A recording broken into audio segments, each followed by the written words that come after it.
ആലപ്പുഴയിലെ കനൽത്തരി അങ്ങ് കരിഞ്ഞു പോയെങ്കിൽ എന്താ, ഞങ്ങൾ ആലത്തൂർ പിടിച്ചില്ലേ. താങ്ക്സ്.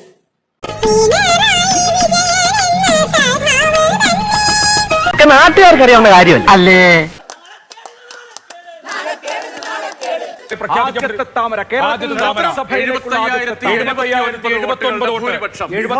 തൃശ്ശൂർ അവനെനിക്ക് തന്നു, അത് എന്റെ ഹൃദയത്തിലേക്ക് വന്നിരിക്കുന്നു. കേരളം ചാണകപ്പൊടിയായ ഞങ്ങൾ സ്വപ്നം കണ്ട കേരളം ഇങ്ങനെയല്ല. കേരളം അങ്ങനെ ആകാൻ വഴിയില്ലല്ലോ. ഞങ്ങൾ സ്വപ്നം കണ്ട കേരളത്തിൽ ചെളിയില്ല, അതുകൊണ്ട് താമര വിരിയേയില്ല. എന്നെ സംബന്ധിച്ച് താമര വിരിയില്ല. എനിക്കറിയാൻ മേല എന്നാ അറിയണം. ചെളിയിലല്ലേ? ചെളിയിലാണ്.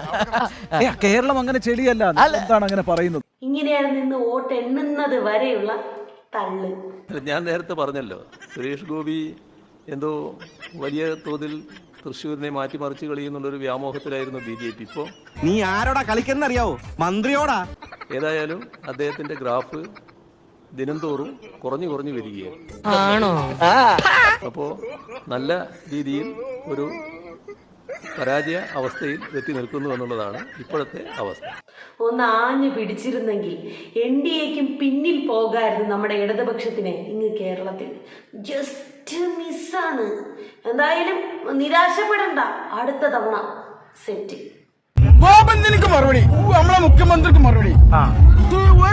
ഇവിടെ അക്കൗണ്ട് തുറക്കൂലായിരുന്നു, തുറന്നു.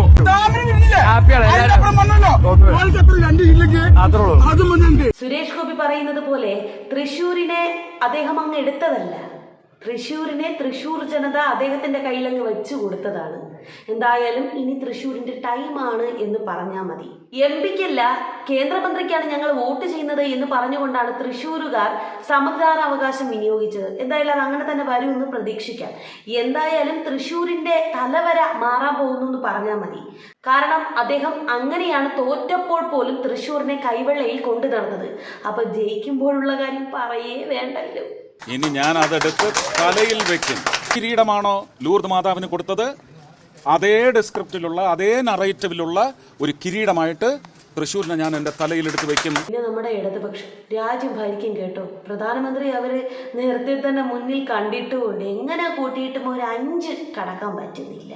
ഇവിടെയുള്ള ഒന്നും കൂടെ കൂട്ടിയിട്ടാണ് ഈ 5 എന്നത് ഓർക്കണം. പിന്നെ ഈ പൊതുച്ചോറ് വാങ്ങി തിന്നിട്ട് എല്ലാവരും കൂടെ പാവങ്ങളെ ഇങ്ങനെ ചതിക്കണ്ടായിരുന്നു. തൃശ്ശൂർ എടുത്തു കഴിഞ്ഞാൽ പിന്നെ നമ്മളൊക്കെ സഞ്ചരിക്കുമ്പോൾ തൃശ്ശൂർ വേണ്ടേ? അടുത്തൊരു എടുത്തുകൊണ്ട് പോയാൽ നമുക്ക് അതിൽ തൃശ്ശൂരൊക്കെ നാളെ പോകണമെന്നുണ്ടെങ്കിൽ ആരെങ്കിലും പൊക്കി കൊണ്ടുപോയാൽ നമ്മളെങ്ങനെ തൃശ്ശൂർ പോവാം?